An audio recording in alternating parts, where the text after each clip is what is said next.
morning, or depending when you're watching this, good afternoon, good evening, or good night. My name is Ross, and as always told, out of Voice of Radio. So today, we're going to be looking at a very strange deck that went and crushed at the Virginia Regional Championships. Now look, we all know, if you've seen a couple of my videos, we all know that I may potentially, on occasions, overuse the word crush. However, if we look at the top 13 spots at the Virginia Regional Championship, we find that 6 of them, just a smidge under half, were a Rowlet, Alolan, Exeggutor, Vileplume deck, including John Kriewall, who actually took home the title. 3 of the top 8, 6 of the top 16, 1 of the top 1. This is a deck, I'll be honest with you, I've seen this a little bit over in Japan, but it was very much an expanded deck, so I've not gotten round to covering it yet. But now that it's done quite so well over here, albeit in expanded, it's time we had a little bit of a chat. And it really does all revolve around Rowlet and Alolan Exeggutor. Without Rowlet and Alolan Exeggutor, this deck ain't working. You see, what Rowlet and Alolan Exeggutor does for a single colourless energy is super growth. Search your deck for a card that evolves to one of your grass Pokemon and put it onto that Pokemon. If that Pokemon is a stage 1, search your deck for a stage 2, so you can evolve straight up from a basic to a stage 1, and if you so wish, a stage 2. And what this does, very simply, is it allows you to get the Vileplume from Ancient Origins into play earlier. You see, we've had Vileplume from Ancient Origins for a while. It's not particularly new. Ancient Origins came out years ago. And to be fair, the Vileplume from Ancient Origins was good for a while, when we had Forests of Giant Plants. You see, the Vileplume from Ancient Origins has an ability, Irritating Pollen. Each player cannot play any item cards from his or her hand. It just shuts down your opponent's deck. The thing is, when we had Forest of Giant Plants, we could go first and just evolve straight up, and you're good. Without it, the best case scenario, you go first, your opponent has a turn, you hit Rare Candy Vileplume turn 2, but your opponent's had a turn and you've got to hit the Rare Candy, and it's all a bit awkward. Plus, you've let them have an attack. Well, you no longer need to let them have an attack. Because you see here, let's say you go second. Your opponent goes first, and they can have a turn, but they can't attack. Then it's your turn, and if you can get Rowlet and Alolan Exeggutor in the active, and Oddish on your bench, you guarantee turn 1 Vileplume. You see, you don't need any energy. Rowlet and Alolan Exeggutor attacks for 0 energy. And all you need is an Oddish on the bench, and you've got the turn 2 Vileplume. Now, you've still got a free prize Pokemon sat in the active waiting to be KO'd and give up free prizes, but your opponent has had a single turn of items, and that's all they get for the entire game. And the thing is, okay, you're also shot off from items, but you have a deck which is built to be played without items. Your opponent doesn't.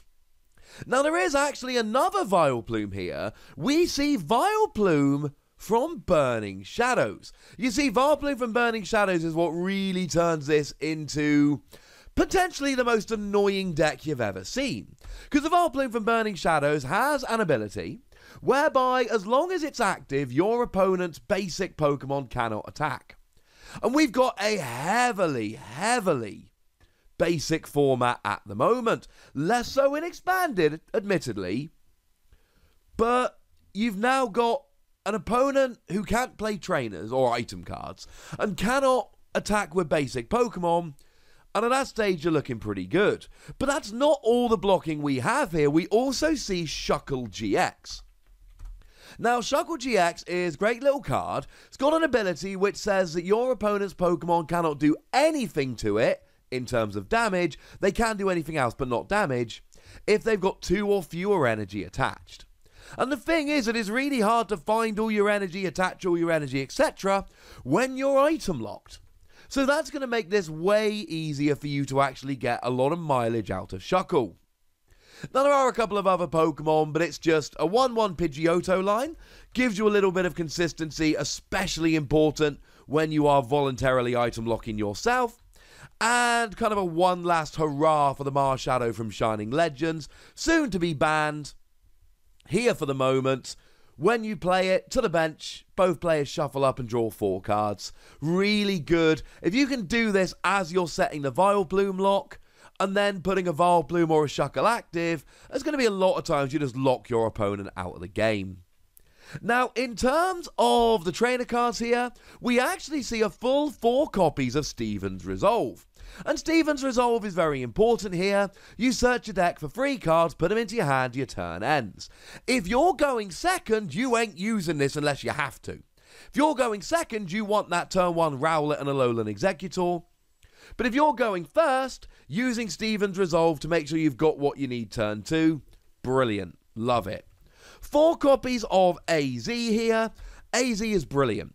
AZ lets you pick up one of your Pokemon, but you discard all cards attached to it. Really, really important here. Well, there's a couple things you can do. Firstly, you can pick up your Rowlet and Alolan Exeggutor so you don't give up free prizes. But you can also do that trick where you pick up your Vileplume line, turn off item lock, and then recreate it straight away when you've played all your items. Now, this deck does play 4 copies of Gloom. It is a full 4/4/4 Vileplume line, so you need to make sure you've got a Gloom on the field, and then you just AZ your Vileplume, turn off the item lock, do what you want in terms of items, not that there's many in the deck, but there are a few, and then you can just play it straight back down again. It's kind of cool. Works quite nicely. Mostly here it's for healing. Heal your Shuckle, heal your Vileplume. Make sure your opponent's not taking prizes.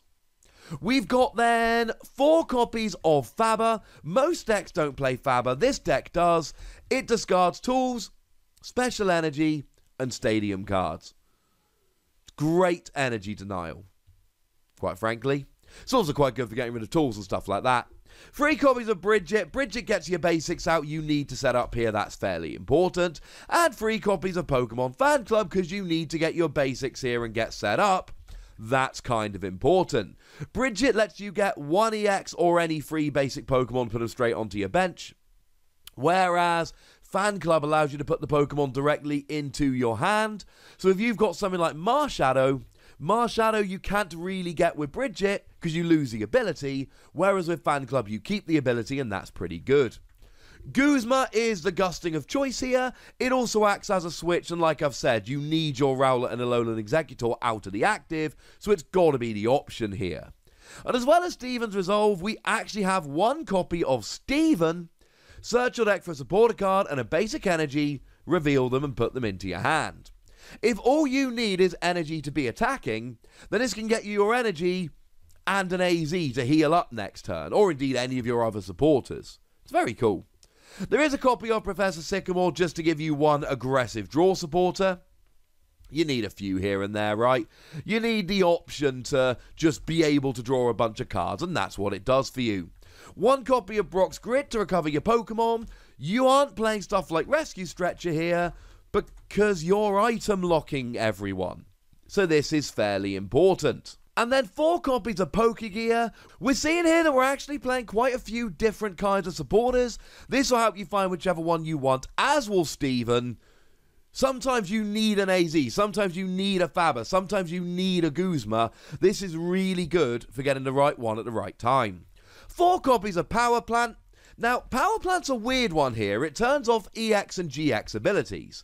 Now, it's really good for shutting down stuff like Shaman and Dedenne and Tapu Lele, who are going to be your opponent's best friends when they are item locked to try and find what they want to find. They can't play items, but those Pokemon will really help them out.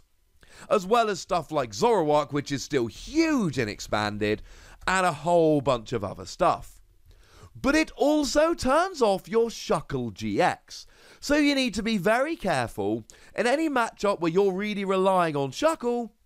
Don't use Power Plant. As a fun little side note here, we never actually talked about Shuckle's attacks. For 1 energy, poison, 1 damage between turns is replaced by 3 damage between turns.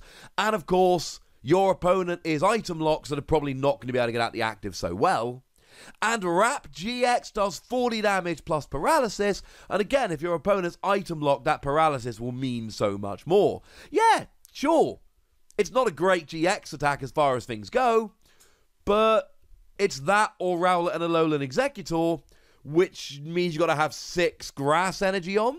Now, to be fair, 200 damage and your opponent shuffles all energy from all of their Pokemon into their deck, but you're playing 8 energy in the deck and no energy acceleration, you're probably never using this.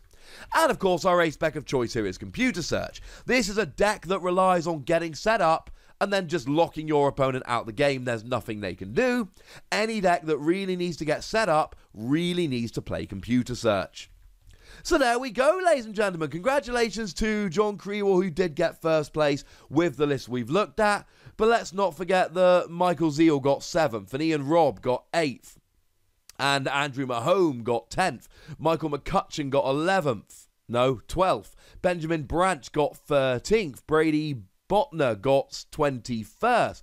Benjamin McKeon, got 27th.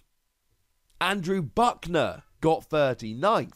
This wasn't like some weird deck that one player came up as a surprise and got some cheeky wins. No. This was a phenomenal deck that crushed the tournament and really was the big story coming out of it. But I'd like to know what you think about this. Do you think this deck is here to stay? Do you think this is the new king of the expanded format? Or do you think it's going to be replaced by other stuff rather soon? Let me know in the comment section. Go nuts! Be nice. Side note, this deck was pre-Cosmic Eclipse. Cosmic Eclipse will change a bunch of stuff. And then make sure you like this video, subscribe to this channel, follow me on Twitter at TheWassy, and Twitch for some live action at twitch.tv/PTCGRadio. If you want to support the channel, get some bonus podcasts and all that, head on over to patreon.com/PTCGRadio, where you can do exactly that. And please do make sure you're checking out youtube.com/WassyPlays, where we talk about a whole bunch of games that don't even have any Pokemon in. But by far the most important thing, as always, look after yourselves till next time, would ya? Thank you very much for watching. My name's Ross, and you've been watching PTCG Radio.